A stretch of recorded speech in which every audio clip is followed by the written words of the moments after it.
It was supposed to be a peaceful, ordinary Saturday evening. Just one of those quiet moments where life feels whole without any grand reason. My wife, Clara, and I were sprawled out on the couch, our attention split between the movie playing and the joyful chaos of our 2-year-old daughter, Lisa, running around. The sound of her tiny feet thumping against the floor, followed by bursts of giggles, made me feel complete. There was a peculiar kind of satisfaction in that, a calm sense of purpose that parenthood had wrapped around me like a second skin. Lisa was my world. Every laugh, every clumsy step, every time she reached up for me, she made me feel like I mattered in ways I never knew I could. Clara and I would often sit on the couch at night after she'd gone to bed, marveling at how we had created this beautiful little person. And yet, there was a discomfort I could never quite shake off. It was subtle, gnawing at the back of my mind like a loose thread that I was afraid to pull. Lisa didn't look like me. Not at all. I tried not to dwell on it. It seemed ridiculous. Clara wasn't the kind of person to betray me. Not her. We were happy, weren't we?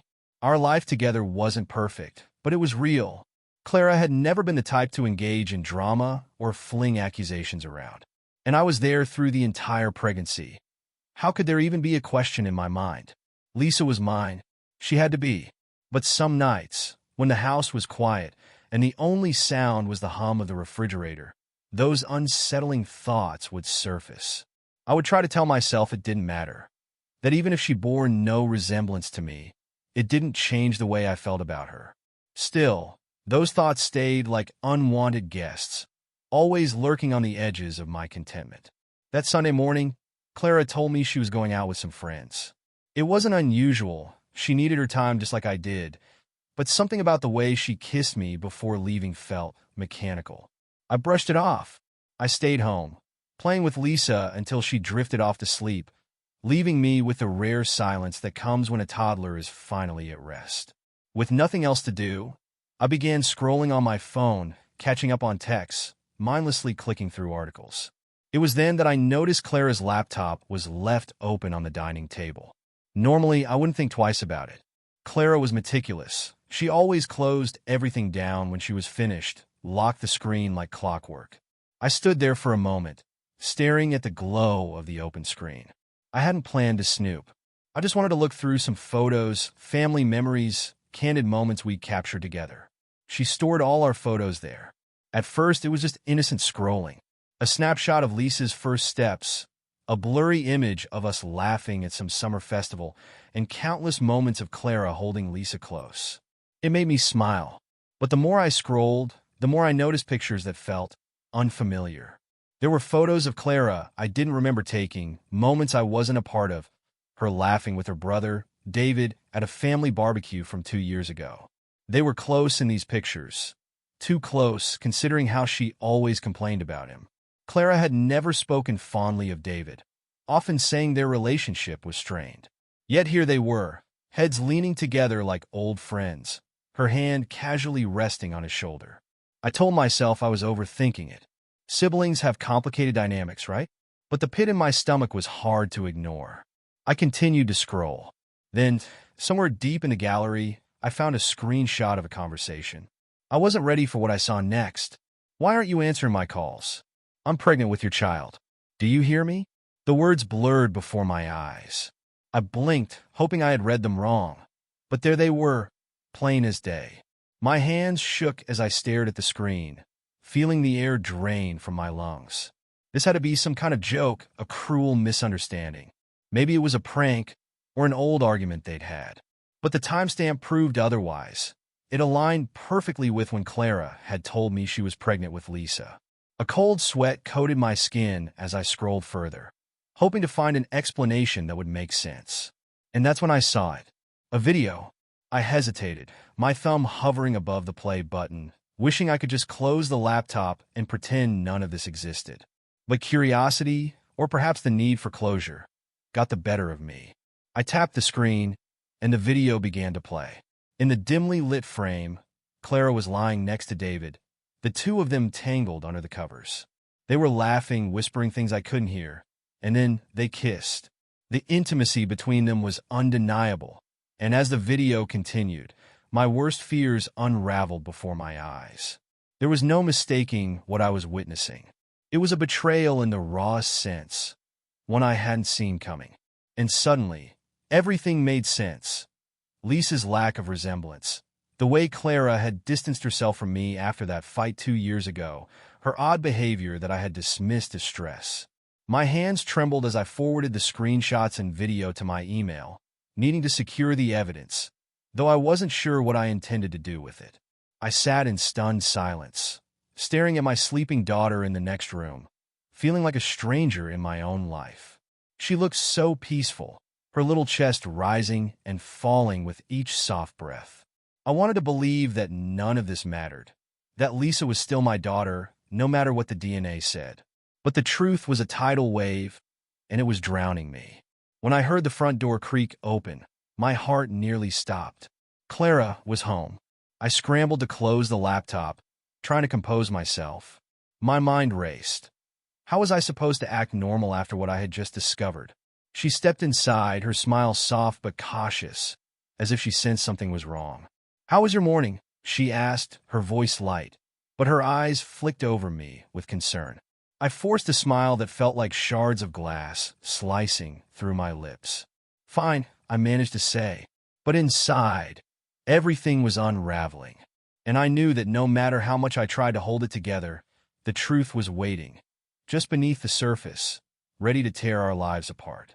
I needed answers, and the first step was to confirm the one thing that would either bind me to this life forever or shatter it beyond repair. I needed a DNA test. After Clara returned home, I tried my best to act normal. I told myself over and over that I could get through the rest of the day without cracking. If I just played my part, if I smiled, nodded in the right moments, and kept my voice steady, maybe I could buy enough time to sort through this nightmare on my own terms. The weight of what I had discovered hung over me like a storm cloud. My hands felt clammy, my heart racing in fits and starts, but I had to hold it together. There was no other choice. Not yet. Clara was watching me closely, her eyes flickering with curiosity and subtle worry. "Are you sure everything's okay?" she asked, her tone casual, but her gaze searching. "Yeah, just tired," I replied, forcing a yawn that felt clumsy and unnatural. I avoided her eyes and busied myself by stacking some dishes from the counter, as if doing small tasks could tether me to sanity. Every step, every movement felt deliberate, like I was a puppet trying to convince its audience that the strings didn't exist.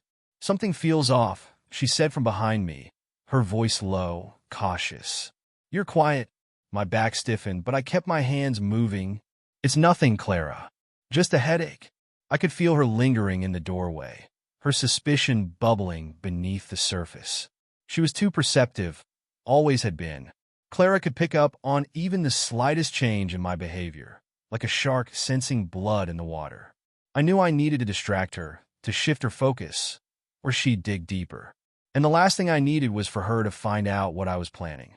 "You should rest," she suggested, crossing her arms as she leaned against the wall. "You seem distant today."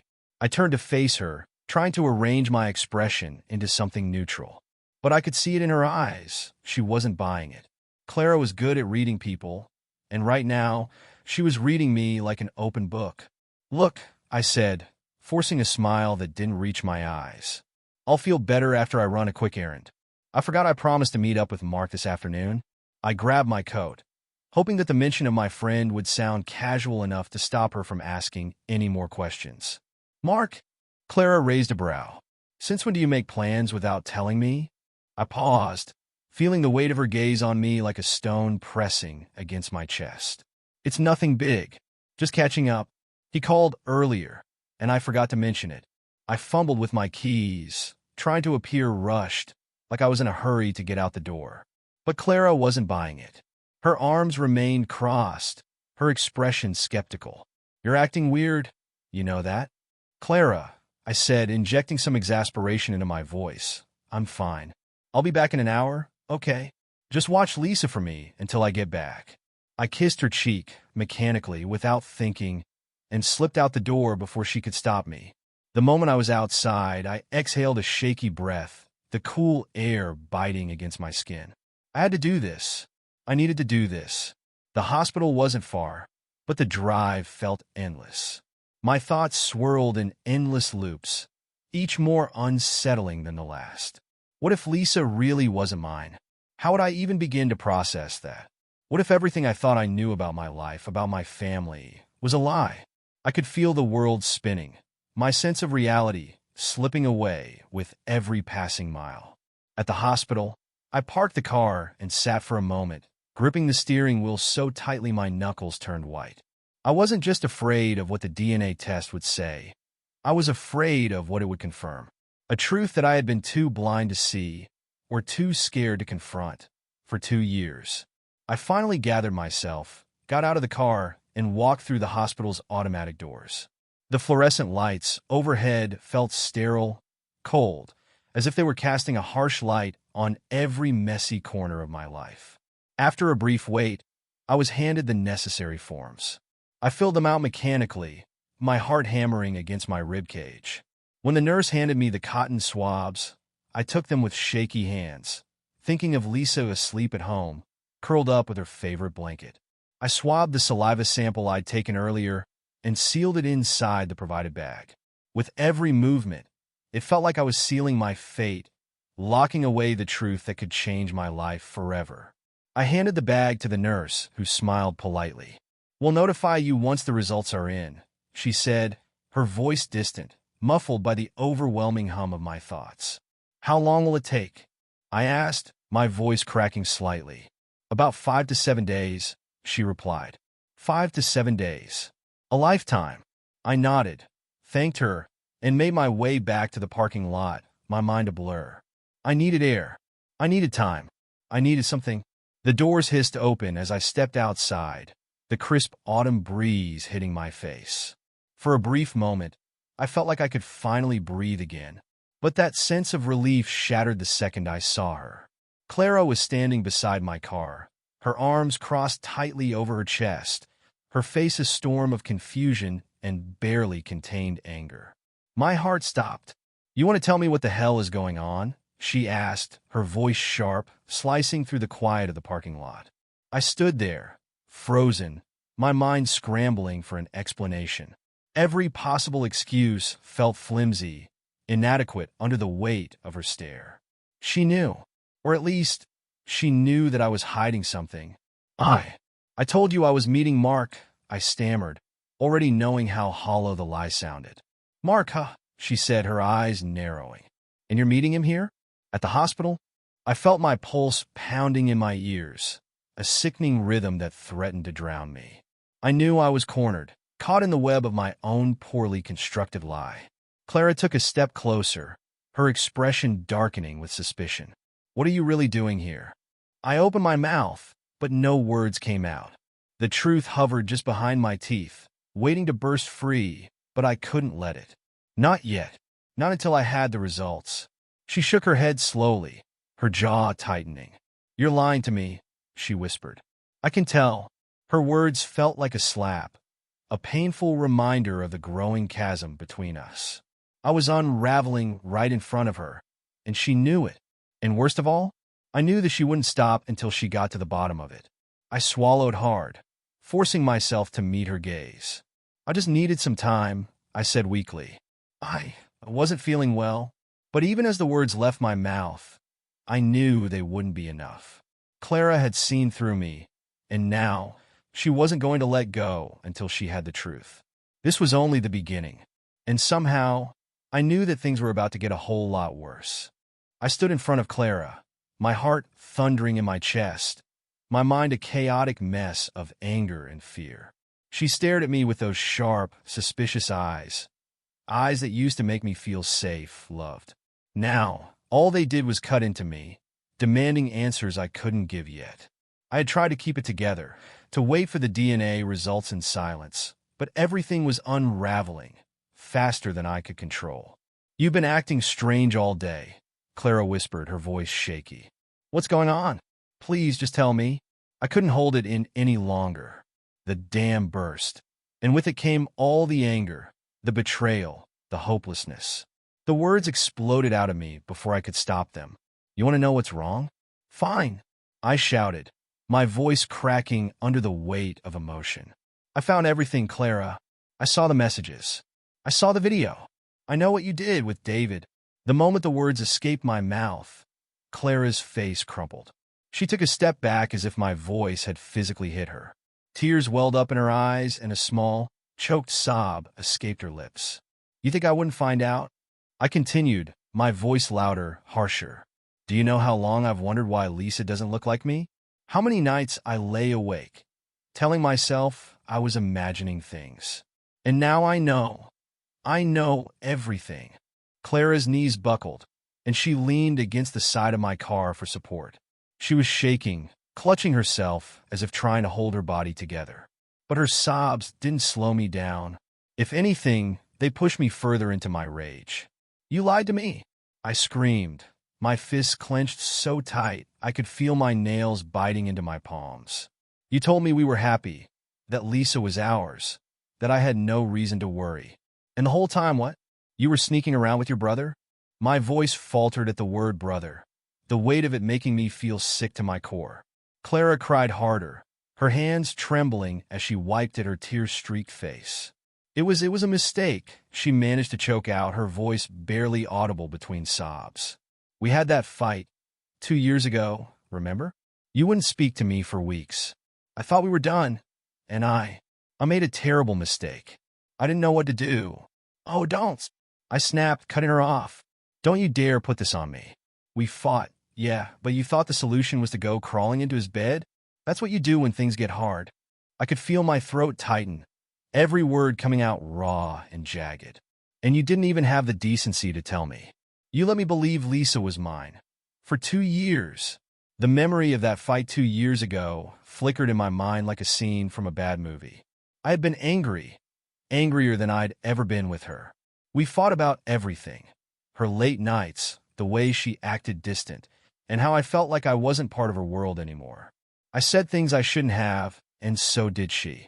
We didn't talk for almost a month. Back then I thought it was just space, time to cool off.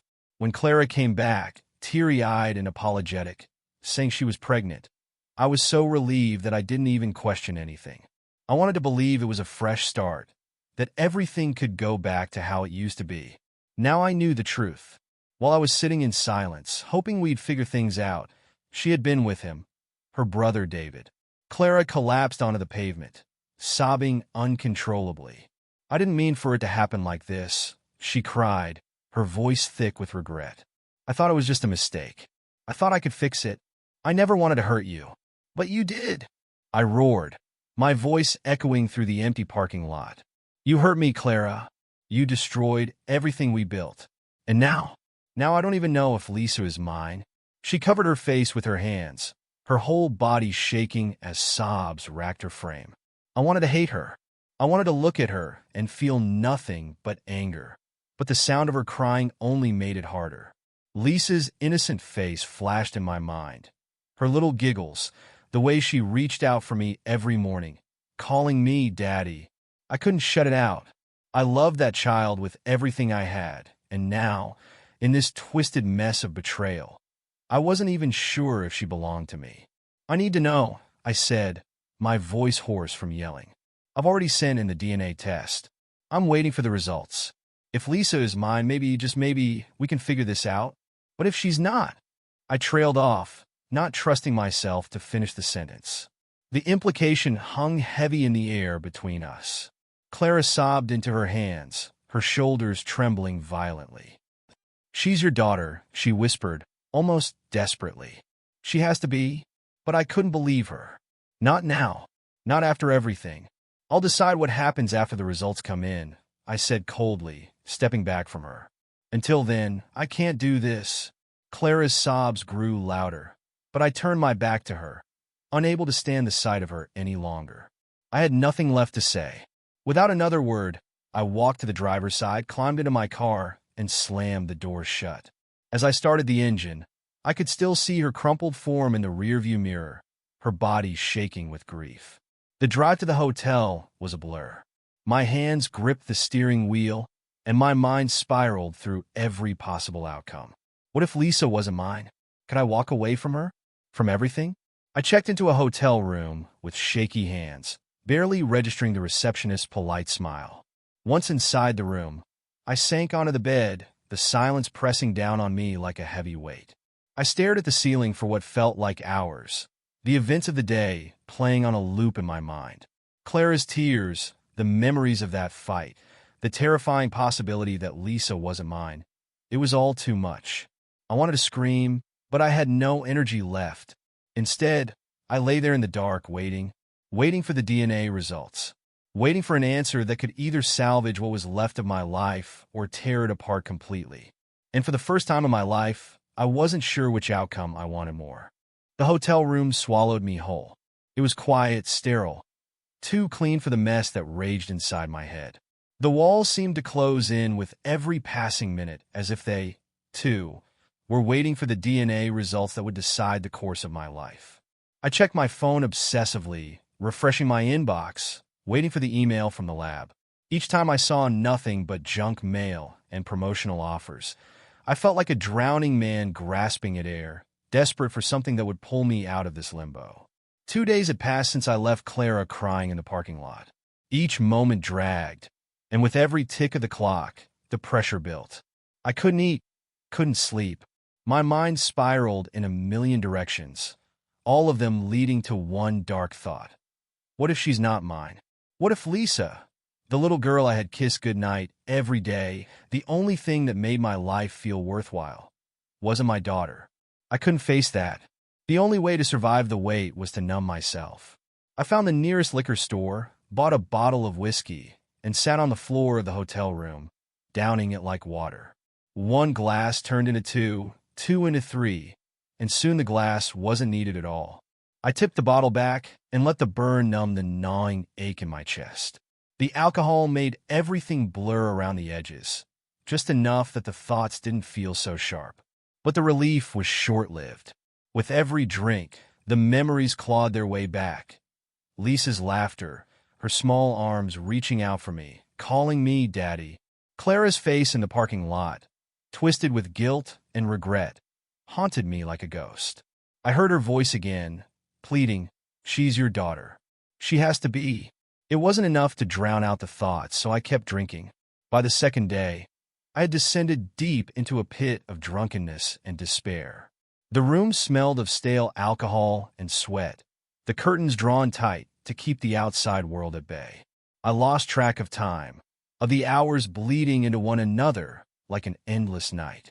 I wasn't living, I was just waiting for the truth, waiting for something to tell me how I was supposed to feel, what I was supposed to do next. My phone rang constantly, Clara's name lighting up the screen over and over. Sometimes I answered just to hear her voice, but I never spoke. "Lisa's been asking for you," she'd say, her voice thick with sadness. "She doesn't understand why you're gone. She misses you, and she won't stop crying for you." The sound of her saying Lisa's name felt like knives dragging across my skin. I wanted to believe it wasn't real, that Lisa was my child, that all of this was just a horrible misunderstanding. But the seed of doubt had taken root, and it poisoned everything. "You should come home," Clara whispered one night over the phone. "She needs you. I need you." But I couldn't go home. Not yet. Not without the truth. I hung up without a word, letting the phone drop from my hand to the carpeted floor. It buzzed again minutes later, but I ignored it, my head pounding too hard to care. Then the day came, the one I had been dreading and craving in equal measure. The notification popped up on my phone around noon. "Your DNA results are ready." I stared at the screen, my breath shallow and uneven.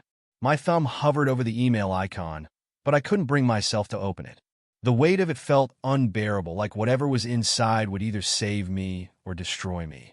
I poured the last of the whiskey into the glass and stared at it, hoping for some kind of courage at the bottom of the bottle. But there was none left, just emptiness. Finally, with trembling hands, I opened the email. My vision blurred as I scanned the words on the screen, looking for the answer that had consumed my every waking thought for days. And there it was, probability of paternity, 0%. The glass slipped from my hand, shattering on the floor. I felt the world tilt beneath me, as though the ground had vanished and I was free falling into an endless abyss. My chest tightened, and the air left my lungs in a painful gasp. She wasn't mine. Lisa, the child I had raised, loved, cherished for 2 years, wasn't mine. Everything I had built my life around had been a lie. I stood up, swaying from the alcohol and the crushing weight of reality, and let out a guttural scream. The pain exploded out of me, raw and uncontrollable. I grabbed the lamp from the bedside table and smashed it against the wall. The glass shattered in a spray of fragments, mirroring the way my heart felt, broken into pieces too small to ever be put back together. One by one, I tore the room apart. I hurled the chair across the room, ripped the sheets off the bed, overturned the table, and punched the mirror until it cracked under my knuckles, the jagged edges cutting deep into my skin. I wanted to destroy everything, just like everything inside me had been destroyed. And then I collapsed onto the floor, my chest heaving, my hands bleeding, tears streaming down my face. I buried my head in my arms, sobbing like a child, loud, ugly sobs that echoed through the empty hotel room. The reality hit me with the force of a sledgehammer. I had lost everything. My wife, my child, my sense of purpose. And for what? A lie I didn't see coming. A betrayal I couldn't escape. I stayed there on the floor for what felt like hours, cradling myself as the tears came in waves, each one more painful than the last. I had nothing left. No strength, no hope, no answers. Just the brutal, unforgiving truth. And I wasn't sure how I would survive it. The walls of the hotel room felt like they were closing in, suffocating me. The email, with its cruel message, probability of paternity, 0%, burned in my mind. It echoed over and over, louder than anything else, louder than the sounds of my own sobs, louder than the pieces of broken glass scattered around me. She wasn't mine. The rage came suddenly, hot, relentless, unstoppable. I couldn't sit there, drowning in the knowledge of Clara's betrayal. The alcohol that ran through my veins turned my sorrow into pure fury, and without thinking, I grabbed my car keys. My hands were shaking as I stumbled out of the hotel, but I didn't care. I was going back to that house, back to the place that now felt like a monument to every lie Clara had ever told me. Back to confront her one last time. The tires screeched as I pulled up in front of the house. I slammed the door shut behind me, my steps heavy and unsteady as I stormed toward the front door. I could see Clara through the window, cradling Lisa in her arms, rocking her gently.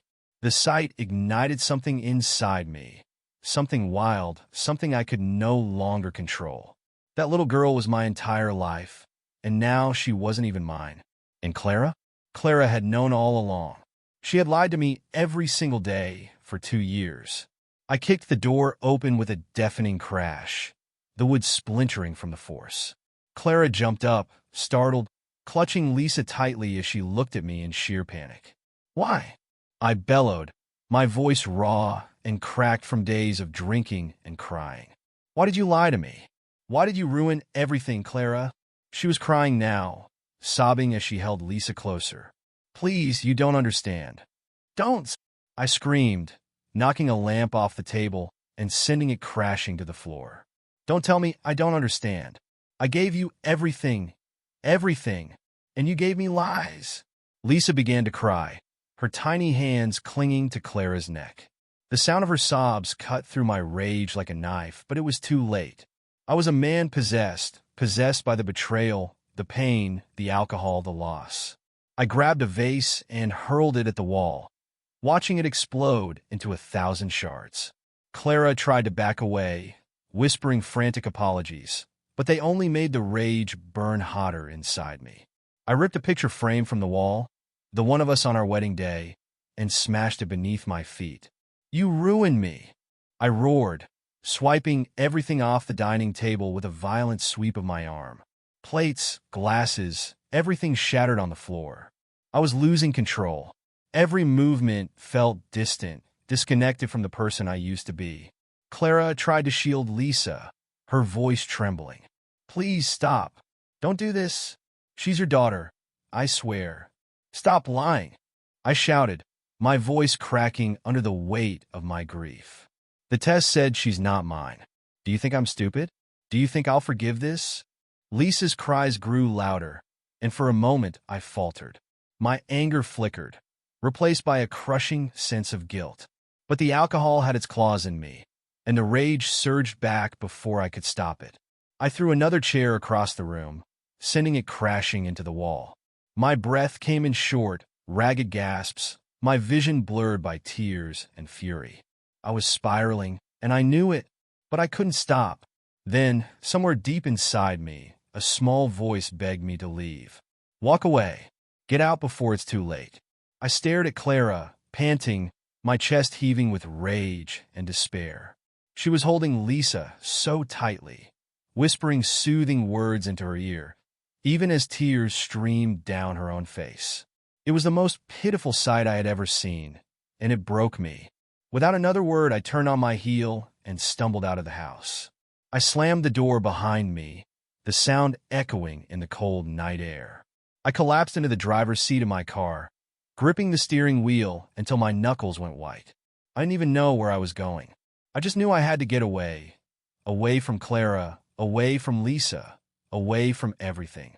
The next week passed in a haze of alcohol and numbness. I didn't go back to the hotel. I didn't go anywhere. I stayed in the car, drinking myself into oblivion, hoping that the pain would disappear along with my consciousness.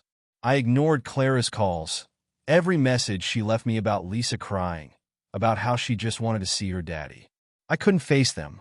I couldn't face any of it. Then, 7 days after the storm I had unleashed on the house, I received another email. At first, I thought it was a cruel reminder of the first set of DNA results. But as I opened it, my phone began to ring, a call from the doctor's office. My heart pounded as I answered, the alcohol still heavy in my system. Mr. Wilson, the voice on the other end said, sounding nervous. I'm terribly sorry. There was an error in the previous report. We sent you the wrong results by mistake. I sat bolt upright, the fog in my brain clearing instantly. What? I whispered, my heart pounding so hard it felt like it might break free from my chest. The correct results have been sent to your email, the doctor said, his voice apologetic. Please check them immediately. And again, we deeply apologize for the mistake. I ended the call with trembling hands and opened the new email. There it was. Probability of paternity, 99.99%.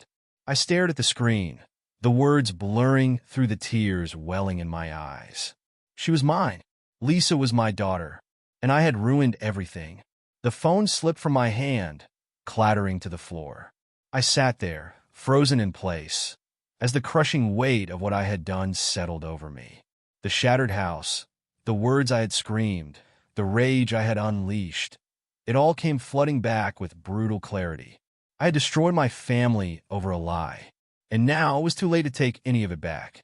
With a broken sob, I buried my face in my hands and wept. The grief, the regret, the overwhelming guilt, it all poured out of me, wave after wave, drowning me in sorrow. Lisa was mine. She had always been mine, and now I was afraid I had lost her forever. The realization hit me like a gut punch, sucking the air from my lungs. Lisa had been mine all along.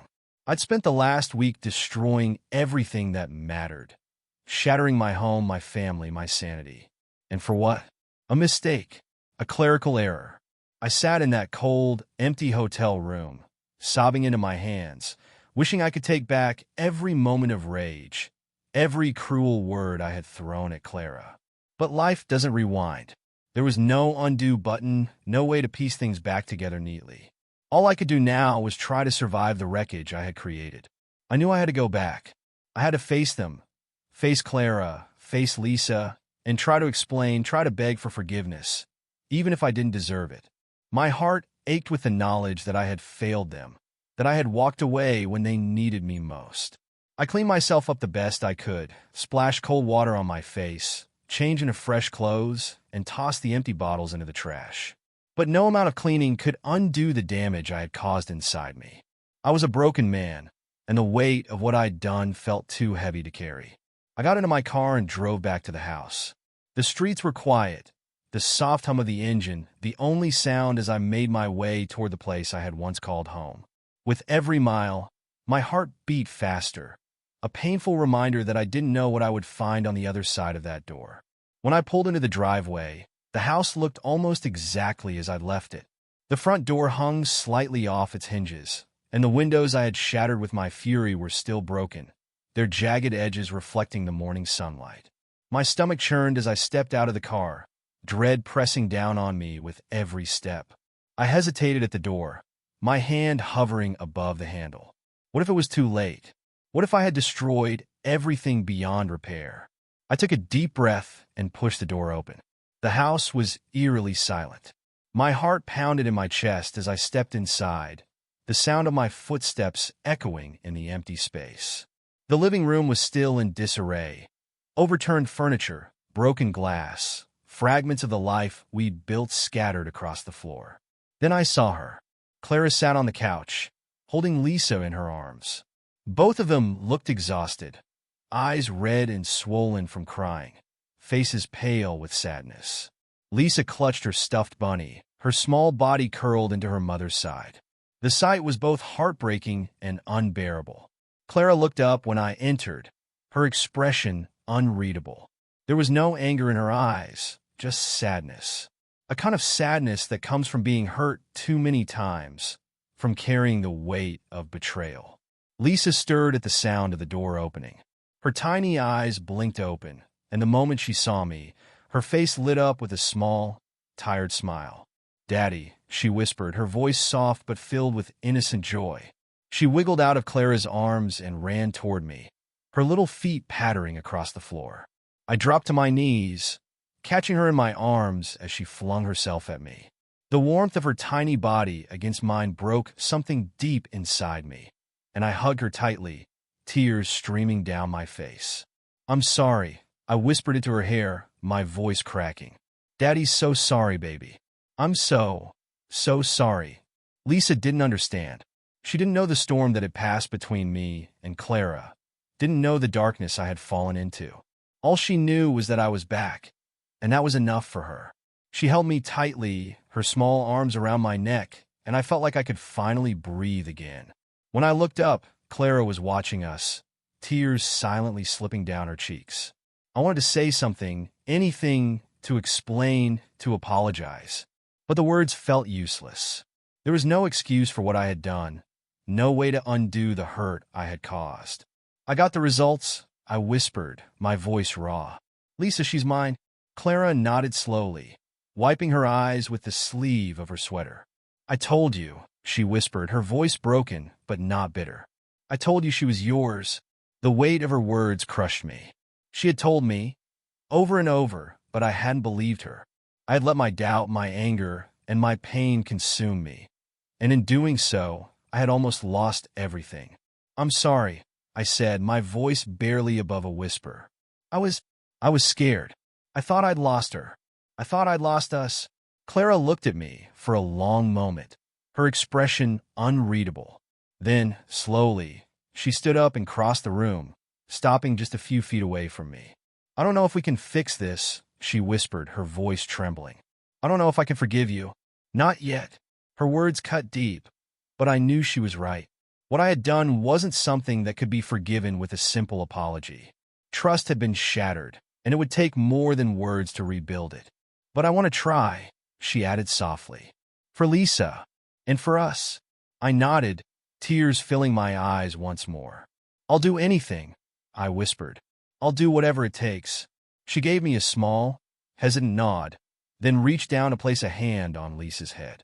"Let's take this one step at a time," she said quietly.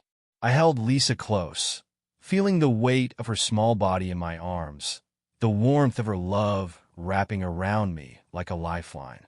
For the first time in what felt like forever, I felt hope, fragile, tentative, but real. I knew the road ahead wouldn't be easy.